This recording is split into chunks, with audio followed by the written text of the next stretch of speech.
JSE in the heart of Sandton. This is where from 3 o'clock this morning men and women gathered to protest gender-based violence in this country. It's hard to believe, but every single year it gets worse. The people here believe, and the organizations, that government and business is not doing enough. They are handing over a memorandum to the JSE.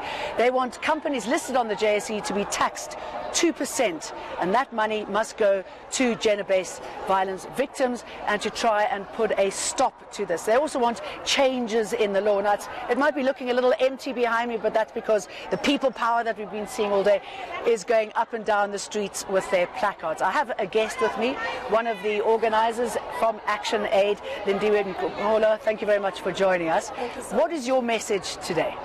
Our message today is change must come. You know, I don't think it's a new message. I don't think it's a message that hasn't been said throughout the years. Many activists, many people were saying we want a violence-free South Africa.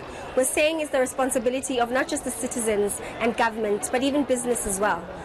We're saying today that we want to see substantive change that doesn't increase the numbers of experiences of violence that women are facing, but instead to see an eradication of the violence altogether, so that women are living and people are living a quality and a life that has dignity. And tell us about Action Aid and where you fit in this whole scenario. Action Aid South Africa is a social justice organization, and we do advocacy work.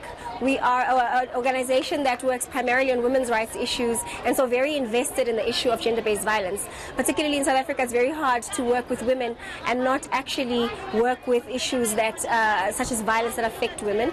We operate in 6 provinces at the moment in the country. We're also part of a federation of organizations across the globe. We have 46 countries as well. So I am the women's rights manager, and so my role basically is to oversee the programs that relate to women. Your heart must break when you hear the stories and see how many people from all ages have been affected. I was in the Western Cape a couple of weekends ago in Bonteheuwel, and an 18-month-old girl had been raped. It's a sick indictment of our society, isn't it? It's absolutely just, it's horrific is what it is. And I think the horror of it is that we just kind of, I think it's because it's so pervasive, it's so overwhelming that we hear these stories and we're forced to move on. The stories that we hear don't let us sleep at night, which is why we will shout to the streets as much as we can and invite as many people, as many institutions to support us, because nobody's exempt. It's a depressing topic, obviously, and we don't want people to be overwhelmed by something that you feel just will never be beaten. I mean, can we really tackle this? Can we really beat it? I think we can, because I am the eternal optimist. I think that's why, I do the work that I do, because I think it's possible. I think it's possible if we are all invested in that same agenda. I think it becomes hard when there's only a few of us invested in the agenda and the systems and the structures aren't there to support that investment. I think it's possible because I must believe it's possible, because a life that, a country where the rights of 52% of the population is ignored cannot be a sustainable way of life and should not be. I think all of us who are here were born from women, so none of us actually are unaffected by this. But I think it does take, and it will take, a concerted effort. It's going to take an intentional investment, both financial, but also just in the way as South Africans we live, we express ourselves. The normalization of violence and different forms of violence is become so normal to us because of the context. I think it's going to take that effort, but of course, I definitely believe it's possible. It starts in our conversation. It starts in how we choose to be people who are looking out for a society that's violence-free, because nobody gains. Nobody actually gains. Lindiwe, let's hope we're not having this conversation again next year. I know it's not going to be fixed as quickly as that, but let's hope we don't have to do this again. Lindiwe, thank you very much. Thank you so much. Slindelo is out on the streets, my colleague somewhere. Slindelo, I can't see you, but I know you're out there. What have you discovered?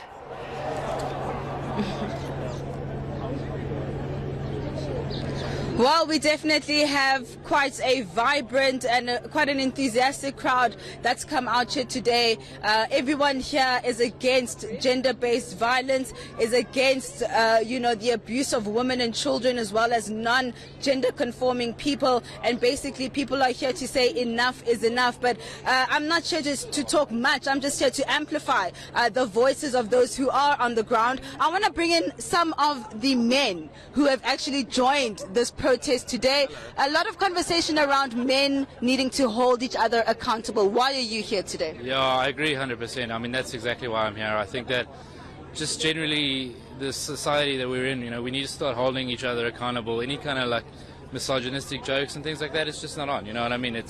We live in a culture where we need to blame the rapist, not blame the victim. And we need to boil it all the way back down to the point of where, somebody making a chauvinistic joke, it's not on anymore. We need to hold men accountable, and we need to do it as men. Yeah.